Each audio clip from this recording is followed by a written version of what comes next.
Ndabasuje cyane nongeye kubaha ikaze mwese mudukunda mudukurikira kuri Olive TV.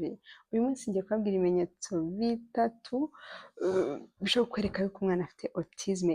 Ikimenyetso cya mbere, ko umwana atangira kukwereka yuko yigunze cyane, cyane cyane abana bari munsi y'imyaka 3. Nakwereka ibimenyetso by'uko yigunze, ashaka kuba wenyine, ntashaka gukina n'abandi, icyo ni ikimenyetso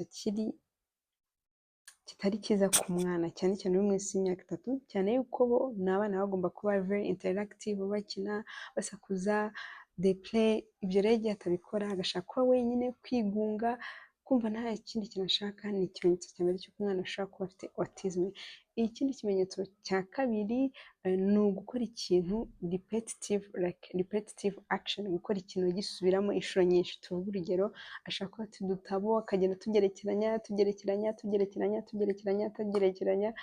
akabikora inshuro nyinshi udashobora kubara, akagenda nyine abisubiramo inshuro nyinshi. Wanagerageza kumudistractinga wenda ngo mukine, cyangwa undi mwana agerageza kumuhuza gato ngo bakine, nabyo ntabishaka gukomeza ibyo arimo. Ibyo nabyo ni ikimenyetso cya kabiri cy'uko umwana aba afite autisme. Icya gatatu ni wa mwana uri very aggressive, wa mwana ugira amahane, wa mwana udashaka kumva, wa mwana udashaka kubeyinga icyo uri kumubwira, wa mwana ushaka kugenda akangiza iby'abandi bana bavukana cyangwa n'abandi, wa mwana utajya ugira patience, kwihangana.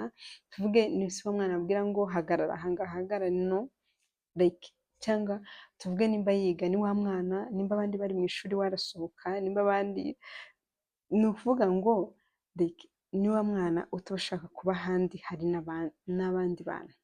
Ubwo rero umwana uri very aggressive kuri iyo extent, nabyo ntabwo ari ibintu biri usual ku mwana, ntabwo ari ibintu bisanzwe. Umwana ashobora kuba afite autisme. Ibyo ni ibimenyetso bitatu by'ingenzi ku mwana ukeka ko yaba afite autisme. Ariko ndongeraho ikindi kintu kimwe, speech cyangwa language delay.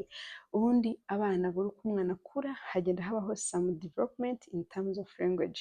Kuvuga, agenda yiga kuvuga, atangira avuga ibintu bitumvikana ku mezi 9-10, agatangira kuvuga mama, dada.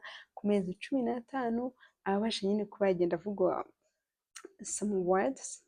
Ku myaka 2 noneho aba agomba kuvuga 2 sentences, kandi 50% y'ibyo avuga ukaba wabyumva. Ku myaka 3 noneho 75% y'ibyo umwana avuga ubundi uba wabyumva, nyine utari n'umuntu usanzwe uzi umwana cyangwa utari n'umuntu mubana.